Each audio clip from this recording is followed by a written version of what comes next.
Hey everyone, welcome to the live stream. I'm about to record a podcast and welcome. If you're watching this after the recording, I hope you enjoy it. Just a disclaimer, when I'll record, you won't be able to hear the jingles that I play. I have the jingles here on my iPad. So this is what I use. So I press these buttons and then a jingle will start to play, but I will only hear that in my headphones. And you are hearing me through the microphone on the webcam, which is unfortunately not the best solution. This is all temporary, working on a studio downstairs, but that takes a lot of time. And so hopefully in the future, this will get better and you will have the full experience, even when you're watching this live.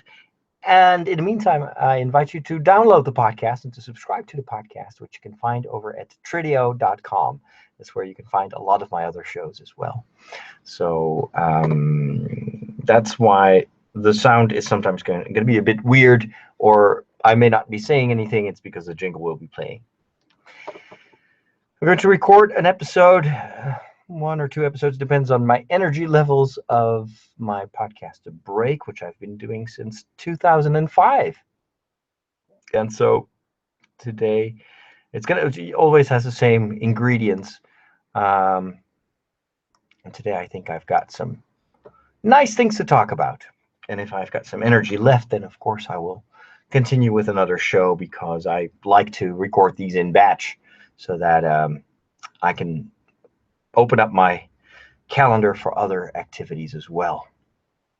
All right, I've got the opening ready to go. Let me check the volume. Oh, that's a bit loud.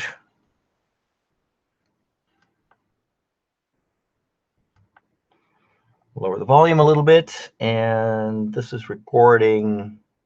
That's recording, so the only thing I need to do is to press record, which I sometimes forget. Not a good thing. So this is going to be The Break, episode number 1017. That's how many podcasts I've already recorded. Here we go. Enjoy. Welcome in the chat, by the way.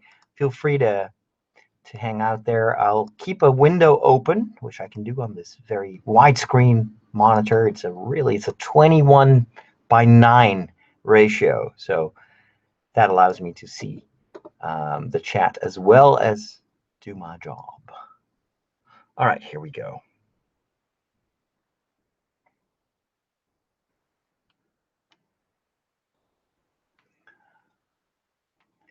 This is The Break, episode number 1017, and I'm Father Roderick, your host.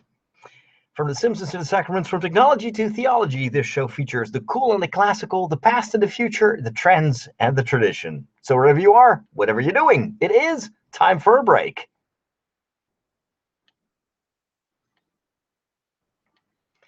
Hello and welcome back to a new episode of The Break. I'm glad to be behind a microphone, finally cured of my very severe cold. And I've been lucky because there is a flu, an influenza going around, doing the rounds. How do you say that? And so a lot of people are falling victim, both here in the Netherlands, in the rest of Europe, and also in the United States. Even my good friend Dom has called in sick today. He went to work, and then he realized that he was actually too sick to go to work. Well, get well soon wherever you are and whoever you are. I hope you feel better soon. My problem was I was coughing so much. The cold was so persistent that I felt that I'd had to kind of take the rest needed to recover fully before sitting behind a microphone. And so, well, it's almost back to normal. There's a little bit of a cough left. I'm being careful, but this is already so much better than a few weeks ago. So welcome to The Break. Let's start with the news.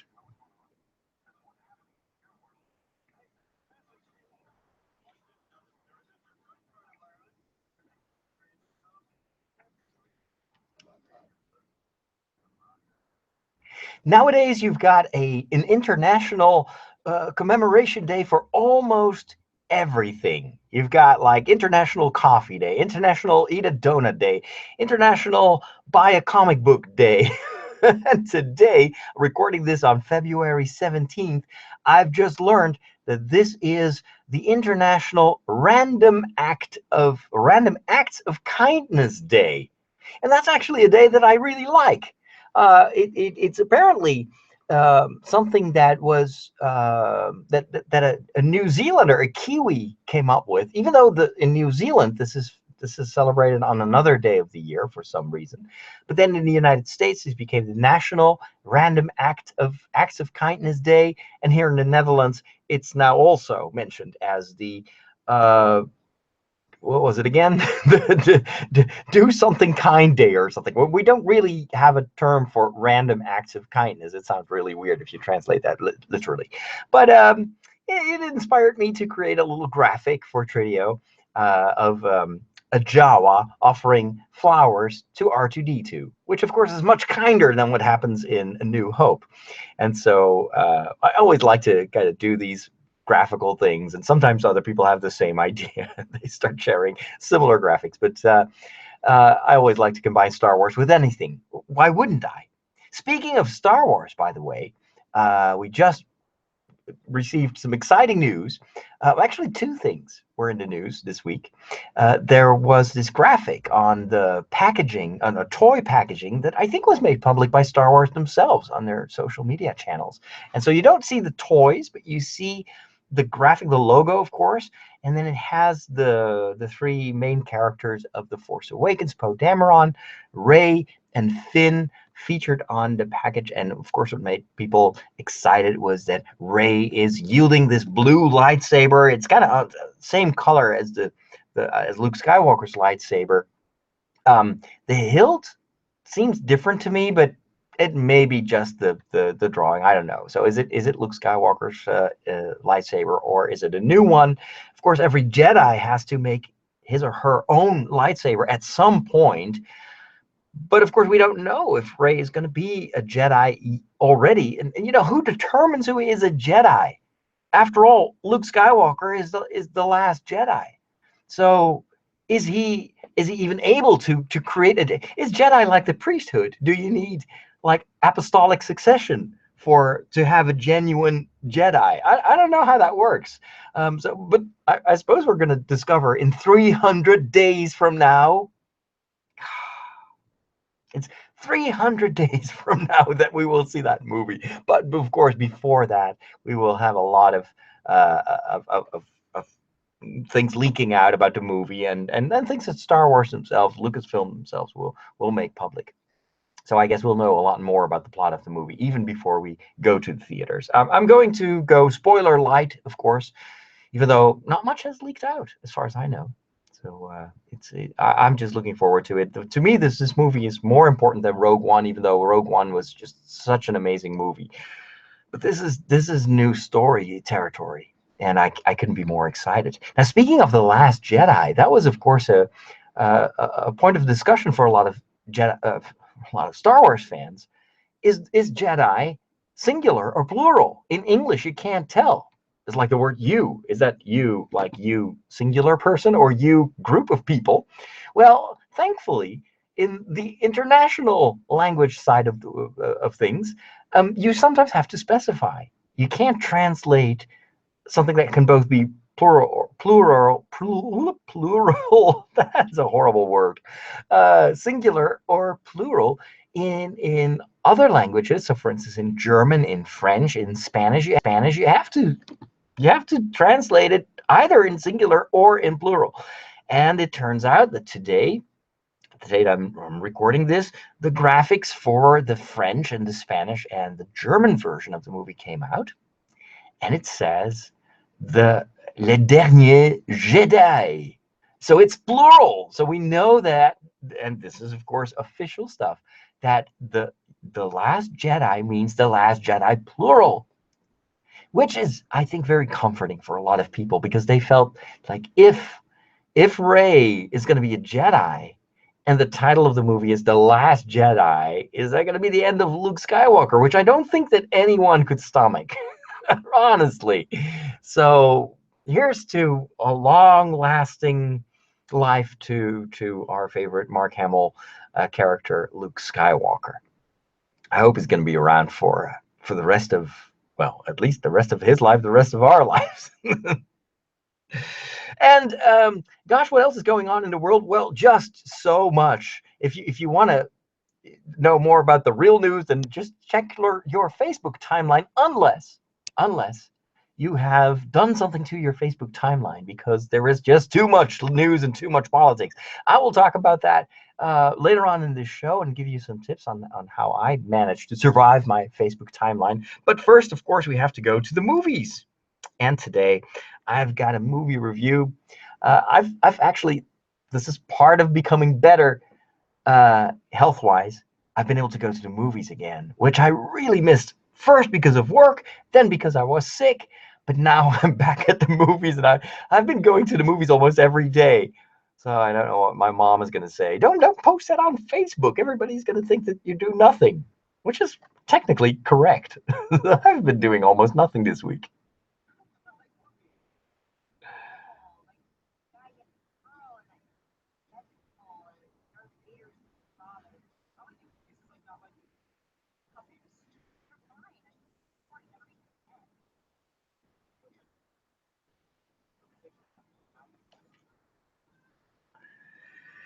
So I'm glad to tell you that for the next couple of episodes of The Break, there is going to be a movie review every single episode, because I've seen so many movies, and there is so much to review.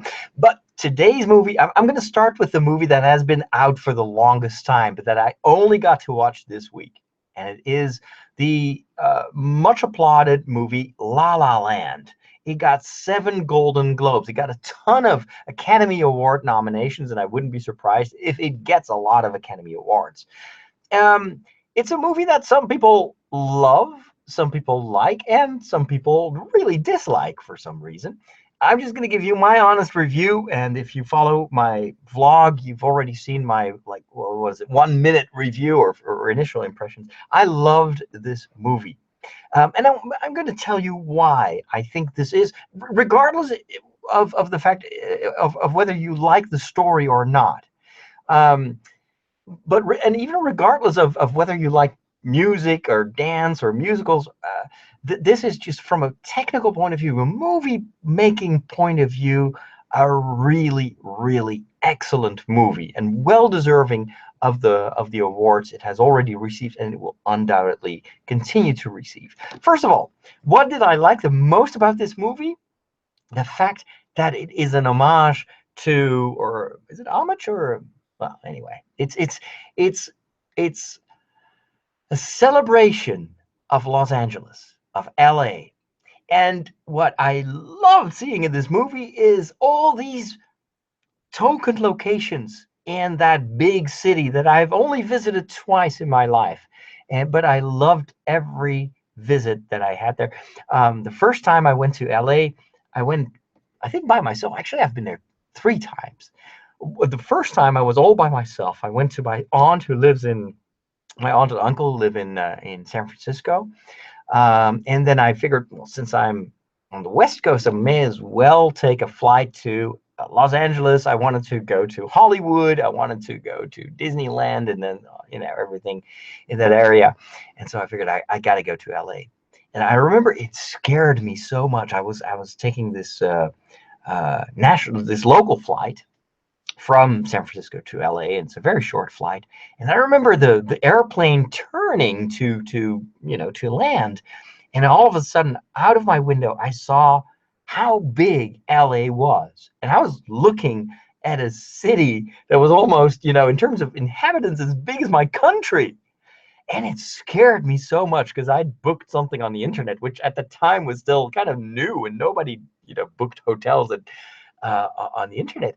And I booked a hotel very close to the airport. Little did I know that the airport, and especially the area around the airport, was the least interesting part of the city, of course.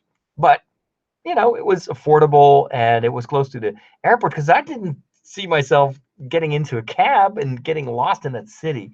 I was still a very young priest at the time. So, but I still had a blast, and I remember taking the bus to Universal Studios, because I had heard about this theme park, and I wanted to visit the back lot and everything. For me, that was movie magic. This was stuff that I'd only heard about on TV. I read about it, on the internet, but it's something that I dreamed about for my entire life. It's this whole kind of glamorous side of Hollywood, and so I wanted to see that with my own eyes.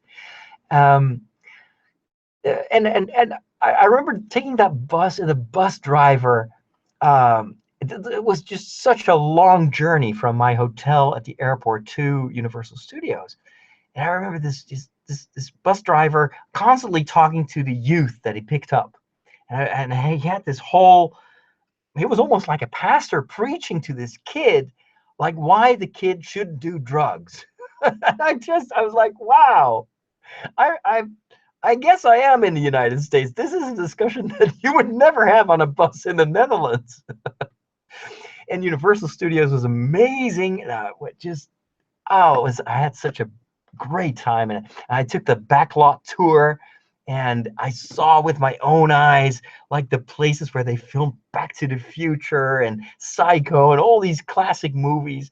And it was amazing. The second time I went to LA was, you know what? I think I may have. No, actually, no. That was the same time that I visited with a friend and went to see The Matrix at the Chinese Man Theater, and I thought it was a horrible movie because I was jet lagged and I fell asleep during the movie, and I couldn't understand anything about that story. Wow, I was wrong about that.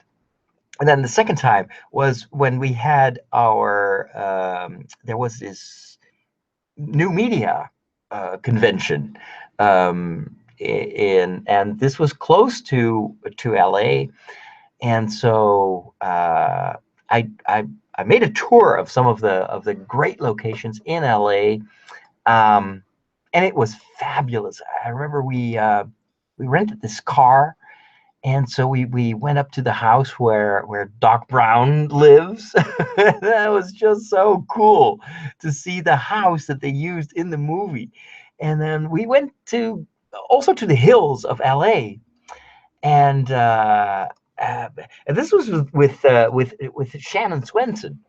Because Shannon was a listener, and he still is a listener. Hi, Shannon. I'm talking about you.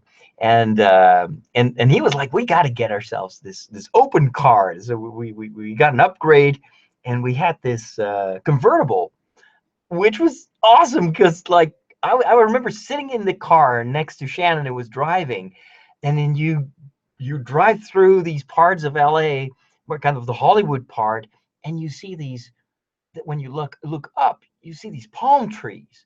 And I felt like I'm in a movie. I am in a movie. I'd never been in a convertible car driving through Hollywood. And so we went from to all these famous locations. We drove up to try to get as close as possible to the Hollywood side. And then we went into the Hollywood Hills, and we took we made a walk up there in the evening, and the sky was turning first red and then purple, and then it got dark. And I'm getting to the movie. Hold on. This made such an impression on me, and it was such an amazing visit. And then the third time I visited, I went with a radio colleague here from the Netherlands, and we were doing a series on the American elections. This was for the second term of Obama, and this was before he was elected. And we also visited LA and did some leftover stuff. That's how it felt. Like I'd seen a lot of the locations, and then we did things like getting an In-N-Out burger, things like we went to the beach, on the pier. I remember there was this pier, and again we're getting into La La Land and why I loved it so much. But I remember walking on that pier and just soaking up the atmosphere there of the beach near LA. And then I saw La La Land, and it goes to all these locations that I've visited, and that for me are linked with the happiest memories that I have. And seeing this movie taking place there, and you know what they did was they kind of upgraded the location. So you see LA, and it's very well done. And it's even the traffic jams, like there's nothing more typically LA than being in the traffic jam. And I'm like, this this looks like my romanticized memory of that place. And they actually did modify the location. So they put like special street lanterns to make it a little bit more like not, it's, I mean, it's real and it's like better than real. And then the whole story goes to all these locations and takes place in LA. That for me alone is a reason to go see this movie another time and probably get it on Blu-ray. Because man, I loved LA, and I loved La La Land. And by the way, the title La La Land, LA, it is LA, La La. And it's also, of course, La La Land. It's kind of this surreal world, this place of Hollywood legends, and this movie evokes those classic movies that take place and were filmed in LA, and it does such a great job doing that. So that was my number one reason to love this movie, is it has LA at its most beautiful. The second thing is the photography. What they try to do by shooting this on 35mm film, which almost no one does. Well, nowadays Star Wars is filmed again on 35mm. They even shot it in like this ultra widescreen ratio. So it's not 16:9, so it fits nicely on your TV screen. No, this is like the glory of the old movies where it's like super widescreen. I love that. And it's shot on film, and you can even tell that they used old-fashioned lenses because there's lens aberration. Of course, only a nerd like me would notice that, but there are these weird things going on where you can tell that it's old. It's like, it almost looks a bit like, you've got these aberrations. Nowadays, we don't do that stuff anymore. You know, you only have J.J. Abrams, who puts it in digitally to kind of be fancy, but these flares and everything, that's linked to the old equipment and the type of lenses that they use, because they wanted to evoke that sense of you're watching something that could have been made in the 40s. It's got this, and it's even in the way that they filmed it, the camera movements. It's very much evoking the glory times of Hollywood.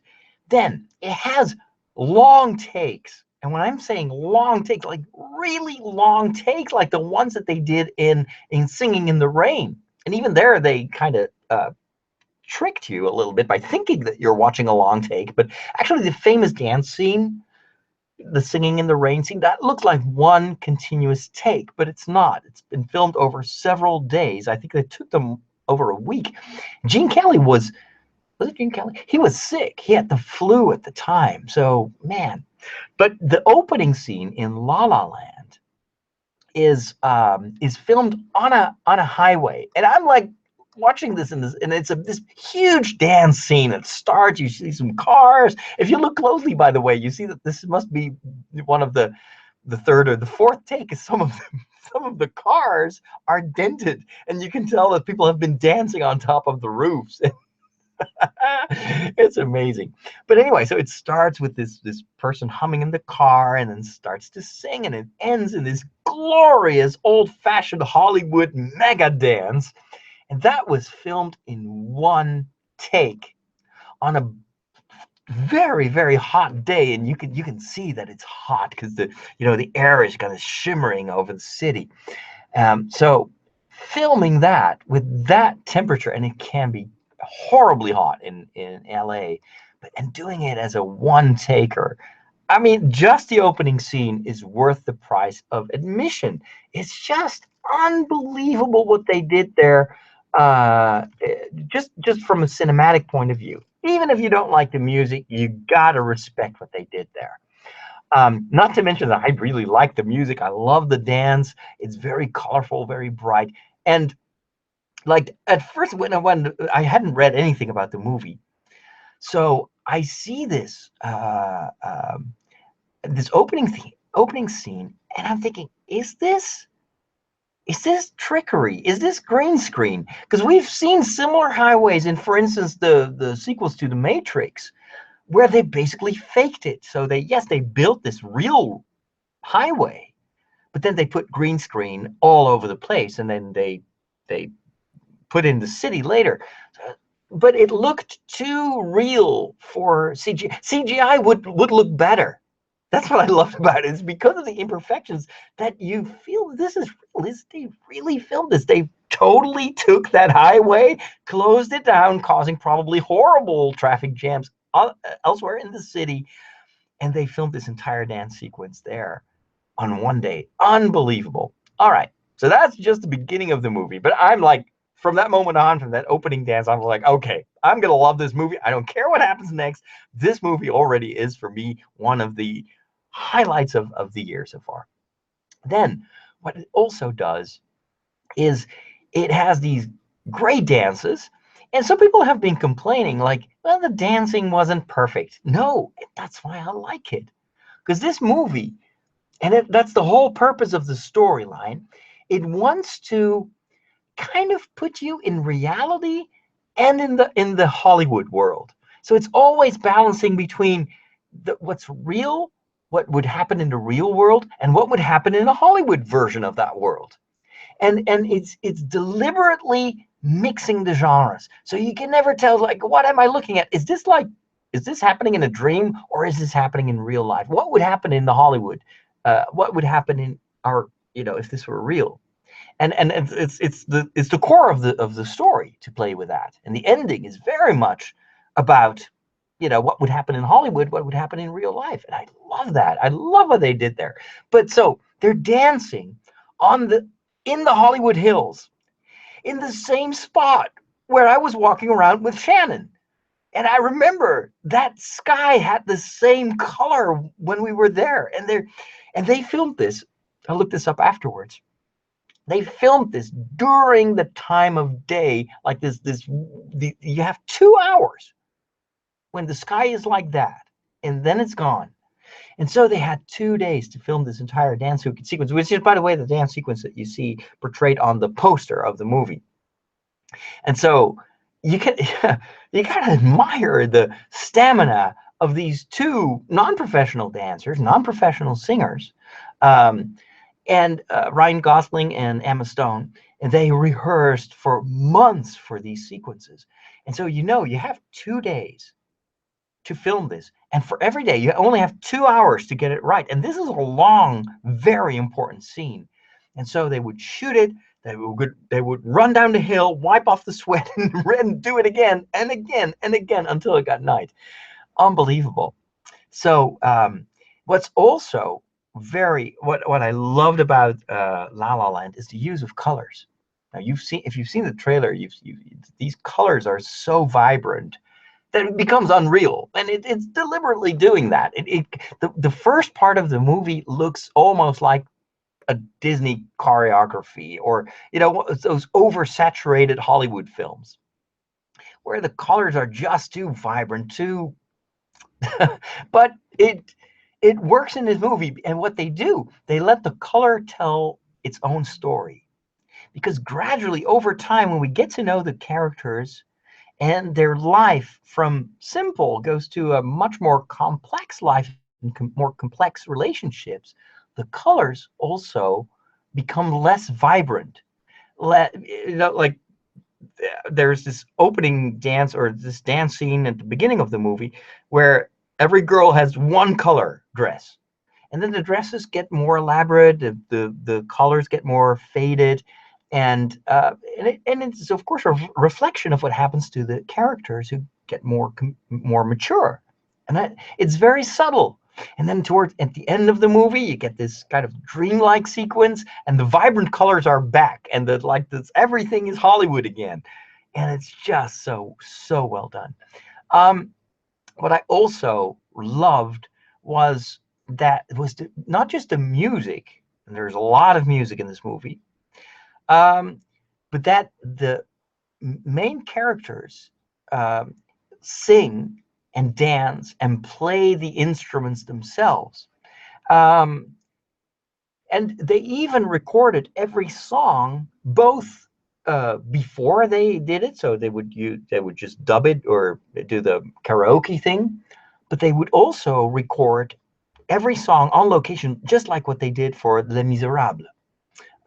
So that means the movie everything you hear in that movie is sung right there on stage while they're filming it, which is unbelievable. That's why some of the performances are, not pitch perfect, but it kind of brings the songs to the here and now. It's just unique what they do there. And so they try to do that with this as well. So some of the songs that you will hear are actually pre-recorded, and some of the songs they use the real take on location.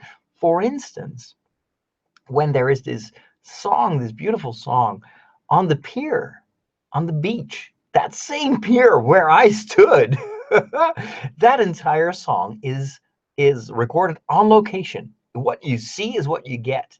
This was not, well, of course they put in the orchestra later on, but it's some pretty good singing. And Ryan Gosling, who's the guy in the main male character, he didn't know how to play the piano, but he plays a jazz piano player. And so what he did was he rehearsed 2 hours every day for months to master those songs. He's not really the one playing it, what you hear, but he is mimicking it. And I was very impressed. There were a few moments where I saw a little bit of like, oh gosh, this is not really him playing, but it's the closest I've ever seen in any movie, because usually the piano player, you don't even see the hands, or when they use the hands, it's a stunt hand. It's the real piano player that they film, and then they cut to the face of the actor who's just pretending he's just doing the movements. And oftentimes, especially if you play the piano yourself, you can tell that it's fake. But here they go from the close up on the hands to the face, like in a continuous movement. And so you're like, dude, he's really playing. And it's just very well done. Apparently, when they were done filming, this movie was filmed during 8 weeks, I think. Ryan Gosling was able to play most of the songs completely by himself, and he didn't know any piano beforehand. So that was amazing. Same was true for John Legend, who plays another character. He had to learn to play the guitar, and he learned to play the guitar specifically for that movie. There's also this one song by Emma Stone that they wanted to do it karaoke-like, because it starts with this solo. She's on an audition and she sings, and then it turns into, again, this big theatrical Hollywood-style song. And she was like, this is not going to work. I have to sing this for real in one take. And that's what she did. And that's what you hear in the movie. Unbelievable. Now, final thing, what I really loved was the ending, because this movie, and I told you before, the movie plays with this like, what is real and what is reality and what is Hollywood dream. What is this movie? Is this just a fairy tale? Is this an old-fashioned 30s, 40s, Hollywood musical where it's all going to be good at the end? Or do we take that style, the the atmosphere of those movies, and bring it to reality? And what would happen if this was not La La Land? What if this was just LA for real? What would happen to the characters then? And they play with that. And the ending is, I can't really say anything about the ending, but it made me think. And I was like, wow, that's smart what they did there. And this is unexpected. And wow, there is just a lot of depth to this movie. So I'm totally on board. I totally understand why this movie got the awards that it got, and I really hope it's going to get a lot of awards as well during the Academy Awards celebration. Because I want people to make more movies like this. Please bring back the dance and the colors and the old-fashioned cinematography.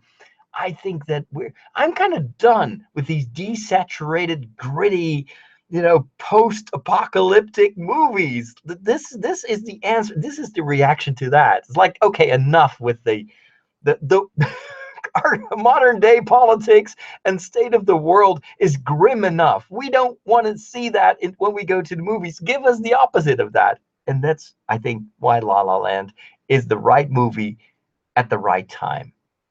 And it's done very, very well. And with that, I think it is time to move to a little break. And as you can tell, my voice is starting to break as well. I thought I was completely ready for podcasting. Well, I think my voice is like, wow, you've not talked this much for the past month. What are you doing? And of course, I don't even have a sip of water here in the neighborhood. But oh well.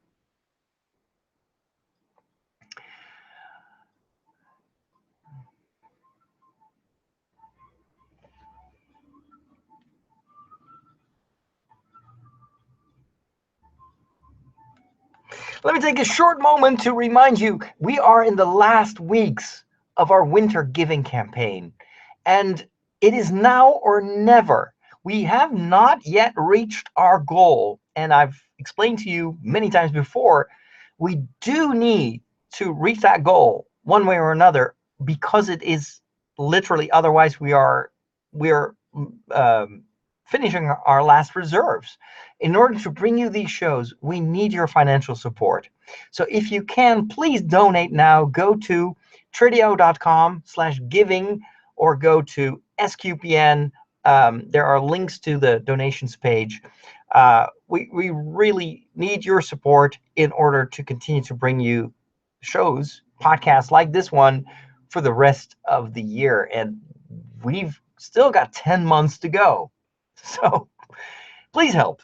And of course, if you already are a supporter, you are already donating on a monthly basis, thank you so much. It means so much to us that we can do this because of you, thanks to you. And we can bring these shows for free to this ever-growing audience. And so many people have been touched by these shows over the years. We want to continue this for many years to come. So thanks a lot, and hope you support us. And with that, it is time for a visit to the Peculiar Bunch, which is the part where we talk about faith and what it means. Because here at the Peculiar Bunch, we're always happy to tell you everything you always wanted to know about faith and Catholics and their traditions, but you were just afraid to ask.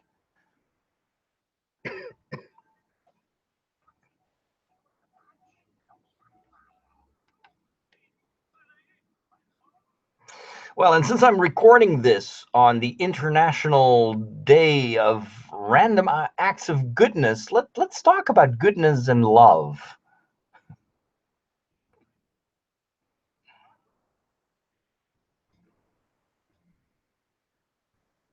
And it's kind of funny that the International Day of Random Acts of Goodness, or kindness, I should say, is taking place in the same week that we celebrate February 14th, the feast of Saint Valentine, which is a real saint. And I happen to know that because I went to look for him in Italy. I just edited an episode, a TV episode that has already aired, about the life of Saint Valentine, which we don't know much about. But I was adamant. I wanted to figure out who this saint was and where he lived and where he's buried. And so I went on a quest to find his tomb, and I found it ultimately in Terni. But we started in Rome because there are also catacombs of Saint Valentine in Rome. And so is that the same Saint Valentine, etc., etc. It was a really interesting journey. I learned a lot about martyrs because he was a martyr. He was beheaded. And it was also fantastic to be in the location where they found his tomb.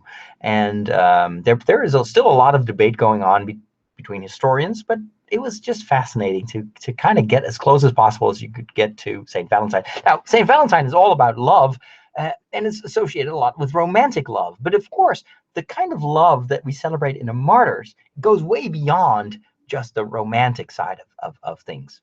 And there's nothing against that, but it's the romantic love is kind of the starting point. It's like falling in love. That's where it all starts.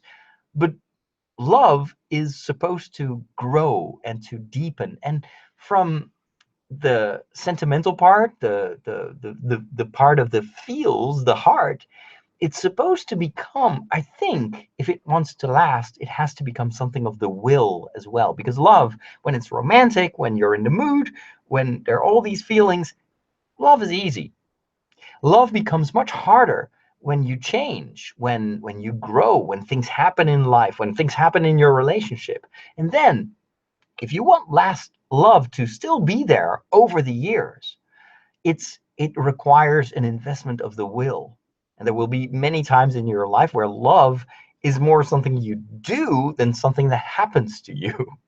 And so this is something that has always kept us busy. There's no topic that has inspired as many people as the topic of love. And what we can learn from a martyr like Saint Valentine is that ultimately love has to do with self-giving. And that's what he did. Jesus himself defines the greatest love as giving your life for your friends, which is what he did. He gave his life, sacrificed his life to save his friends, and we are all his friends if we want to. And so friendship that leads to sacrifice, that is the deepest form of love. And that is I think in any relationship it will come to that, where friendship is becoming so deep that at one point ideally you would want to give your life to save the life of your friend, of your husband, of your wife, of your kids. Let's not forget those too, who, if you're a parent, wouldn't you rather die yourself than seeing one of your kids die? That is a real thing that I hear parents say. Like, I'd rather, let me die instead of my child. That's how deep love can go. And these martyrs remind us of that by actually doing that, because Saint Valentine, when he was a bishop, he went against the orders of the emperor at the time, who felt that his soldiers would only be distracted by love, which kind of, had a point. If you want someone to fight, you don't want them to hold back because there's still someone waiting back home. So soldiers could marry, and Valentine felt that they should, and so he married soldiers in secret, and that's ultimately one of the reasons why he got killed. And he was beheaded. Not the most romantic thing. But by standing up for love, for the importance of love, that love goes literally before war, before violence, and by giving his life to bear witness of how deep love can go and how important it is, Saint Valentine, I think, is the appropriate patron for people in love, because with his life, with his sacrifice, he basically tells the newlyweds and the people that are professing their love at the beginning of the journey that this is where it could end. Know that when you say yes to each other, it should grow to a love that is so strong that you would give your own life for the person that you love. That's what Jesus did, and ultimately we're all invited to follow him in his journey, his love affair with God, with his Father. And so it's love that changes from just an exchange of gifts, which is kind of what we do with Valentine's Day, to the love that we celebrate on a day like Random Acts of Goodness. Because a random act of kindness, why is that so appealing to us? Because it's random. It's not required. It's not just kindness to someone you like and that likes you. But random acts of kindness is being kind to people that may not deserve your kindness, that may not expect anything, that may not be able to do something in return. That's what random acts of kindness means. And I think it's a very nice that it's celebrated in the same week as Valentine's Day. Because Valentine's Day, we associate it with this, I give you a gift because you give me love. And it's still kind of this economic stage of, and there's nothing wrong with that. But it has to grow to random acts of kindness where you would be willing to even give your life. That would be even bigger for people that you don't know or that don't love you. One of the things that Jesus tells his apostles to do, is his followers, love your enemy. Now that's tough. Love your enemy. So that your enemy is not only someone who won't return your love, but he will return violence instead of love. That's the kind of love that the gospel talks about. And so that's our challenge. That's kind of so we have, if you think you're in love, it's only the beginning, and it has to grow and evolve. And that's what makes love so something you can work on for the rest of your life. And it will be actually something that we will, that this will be the main thing that we will do for eternity. What is eternal life other than love, and living that love, and giving yourself, just like God gives himself to us. All right, so that's your homework for the rest of your life. Let's move over to easier territory, and that would be the world of technology and science.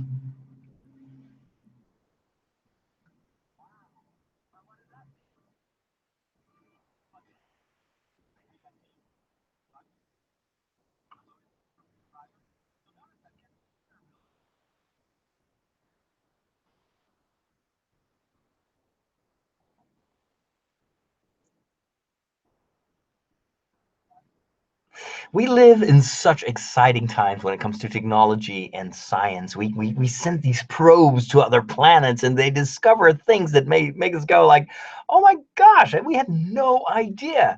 That empty space that looks just like a whole bunch of stars and rocks, and yet there's like every single thing that we encounter tells us new stories about the world that we live in, about the reality and how it functions, how it works, and we can't get enough of it.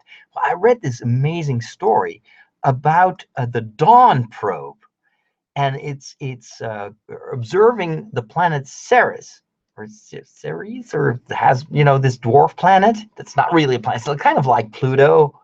It's like, yeah, we call you planet, but you're a dwarf planet. I think it's demeaning. I think it's really it's not respectful.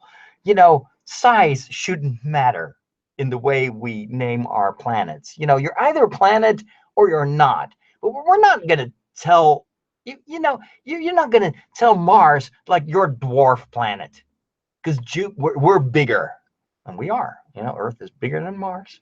You're a dwarf planet. You're like a midget planet. You don't count. And look at Jupiter. Jupiter, that's a planet. Jupiter or Saturn, although it's mostly gas, so we still think we're superior on Earth, because we're like a solid planet. That's more than those big gas giants. Who cares about gas?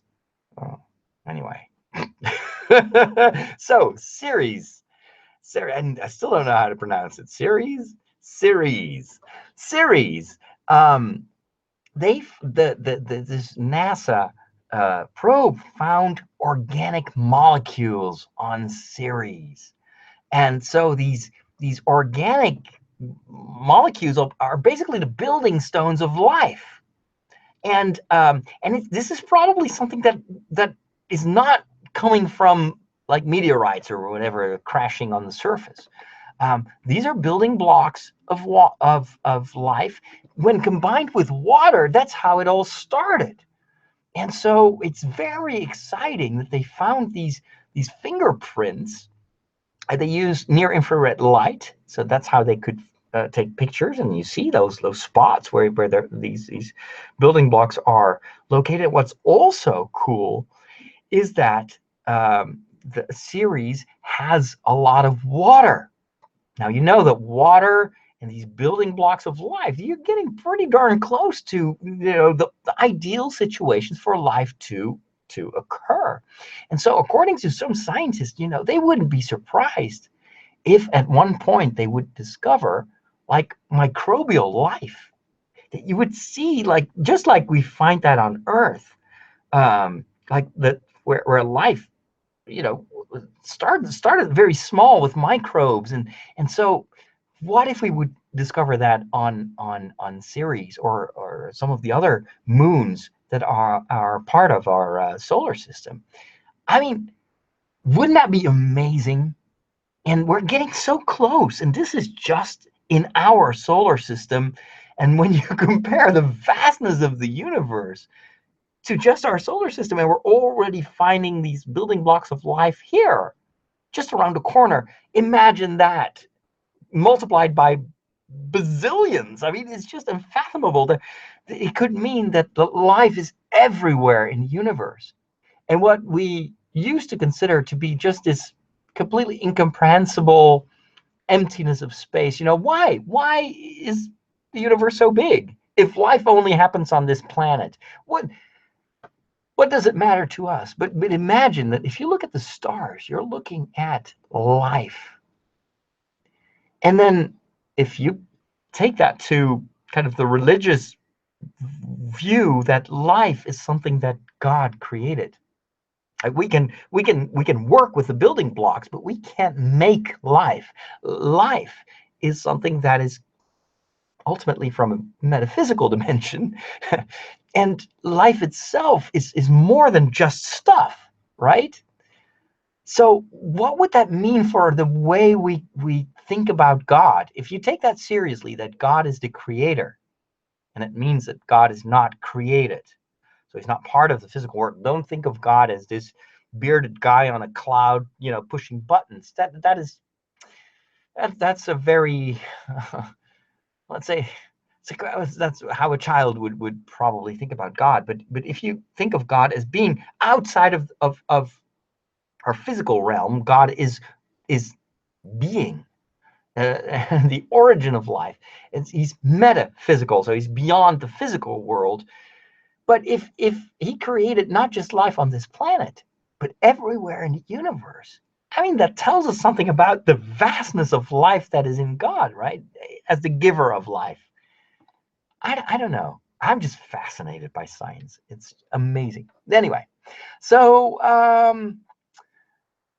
that's one thing. Oh, yes. There was one last topic that I wanted to address. And for that, I think I have to push another button. Did I have a jingle for that? I don't know. It's been so long since I've done this. I had science. Don't I have like a social media button or something? No, I don't. I have random jingles. Let's press one. Let's see what happens. What is this? Oh, I like that. That sounds relaxed. It's a bit of a vacation jingle. I love that.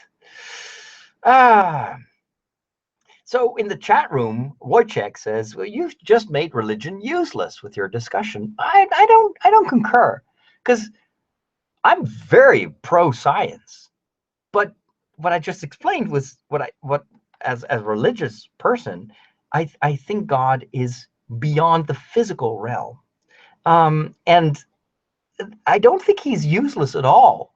It makes it more complete. It's more, what is more beautiful than to think of the universe? And again, this is me as a priest talking, as the universe as being the gift of someone, of God, who it's an expression of who he is. He is like, God is the one who gives. He gives nothing for himself. So if I look at the stars and I see that as a gift, as something that is like overflowing creativity and goodness, it makes the universe even cooler than it is. But anyway, so social media. I wanted to talk a little bit about Facebook, and these are difficult times to be on Facebook. Let's be honest. It's especially with the politics in the United States, and if you follow a lot of American friends like I do, of course they want to talk about that. They want to, discuss that and post about that, and but it's a little bit much if you're not an American. At one point there was almost nothing but American politics in my timeline, so I decided to take some action, because for me, Facebook is one of my windows to the world, and the things that I'm interested in are very broad. It's not just politics. Politics is very important, but I want to keep a balance in my worldview, and so I deliberately try to follow some pages and some people that I knew would help me broaden my horizon and make Facebook a fun experience. And then I also installed something that I can highly recommend. It's called FB Purity. Now, FB doesn't stand for Facebook. It stands for something else. I don't know what. I forgot. I could look that up. But it's an extension that you install in Chrome. So this is not something that you install in Facebook, but you install it in your Chrome browser. Let me see. Oh, it's fluff busting. It's FB stands for fluff busting purity, and basically wants to get rid of the fluff, or what you determine as fluff. But it's powerful. It's very, very powerful. So what you can do with FB purity is you can, for instance, force Facebook, and this has been a gripe I know of many of us, is like, show me the posts in chronological order. Don't switch back to that, like, oh, important posts. And this is something that Facebook always does. The news feed switches to top stories. No matter if you tell Facebook, I want to see most recent, or I only want to see my friend's feed, is like, well, I'm Facebook, I don't care. Yeah, I'll do that for a couple of hours, and then when you come back, you'll see it's top stories again. And it's driving me insane. FB purity or Facebook purity allows me to say, no, you force Facebook to show most recent stories always and ever, even if it tries to switch back. For that alone, it's worth installing. But then you can also, and this is great, filter. You can filter words. And so when there is something going on, like for instance, Super Bowl, I, I can totally understand that that's a very fun event, but it becomes less fun if you don't watch the Super Bowl and you don't watch football because you don't understand it because you're Dutch. Poor me. And then you open up your Facebook news feed on the morning after the Super Bowl, and it like you have to browse down through like 5 miles of just Super Bowl posts. So I just type in Super Bowl in Facebook purity, quarterback, bloop, I just add these words, and then boom, all of a sudden my Facebook feed is like, wow, hey, gosh, there's a lot happening in the world, and not just Super Bowl. So that was really, really handy. I'll just tell you what my list is, and of course now I can remove Super Bowl again. But it was Super Bowl, Trump, Patriots, NFL, football, quarterback Tom Brady, Falcons. Then I've got some political parties here in the Netherlands because I follow, of course, a lot of Dutch people, and gosh, I follow the politics by reading the newspapers online, right? So I don't want that in my Facebook feed. So president, secretary, all those words are just out. And every time I see a post that I was like, I don't care for that. May be important to my friends, but not something I want to see in my timeline. I just add a keyword to that list, and it works wonders. It also gets rid of a lot of the fluff that is on the browser pages. Those sponsored stories where all of a sudden you'll see something like spa. 5 of your best friends love this, and it's like, yeah, well, I don't care. I don't want to see this. And so you can remove that. The friend alerts, the way it sorts your friends, it's just super, super powerful. You can even change the font and the color and the design of Facebook. So again, it's called Fluff Busting Purity, FB Purity, or Facebook Purity. And it's working wonders. And I think you will like it. I sound like Tim Cook. I think you will love it. And with that, I think you will love the fact that we have come to the end of this episode of The Break. Thank you for listening. Thank you for watching. We've got a nice audience on YouTube. Thank you for chatting in the chat room. And we'll do this more often. So in the meantime, if you want to check out my other stuff, go to trideo.com. That's TRIDEO.com, where you can find all our shows. And there's one last thing that I need to mention. If you want to go with me on a tour of Rome and Assisi in September, one of the most beautiful places in the world, you may want to check out our information about our SQPN Trideo pilgrimage. We will go to Rome and to Assisi. It's organized by Mountain Batorak, who is the best pilgrimage organizer in the world. And information about that pilgrimage and about the dates and how much it costs and what you will get is on our website. So that's trideo.com or sqpn.com. You can follow me on Facebook and Twitter. The links are in the show notes on trideo.com. And I have a Facebook channel, and I'm posting regular updates that I have christened This Made My Day. And it's basically a highlight, something fun, something that amused me or fascinated me, and I'll share that in a video. And I've also started to do some more like old-fashioned vlogs as well. You can find all that on my YouTube channel. It's youtube.com/Father Roderick. So youtube.com/Father Roderick. And if you haven't done so already, subscribe to the YouTube channel. so you won't miss any updates. That's it for today. Thanks for listening, and I will talk to you soon. Have a great day, and God bless.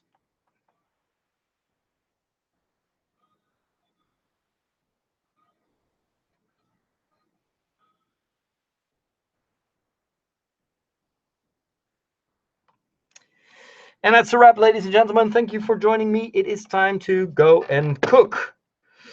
So I won't keep you any longer.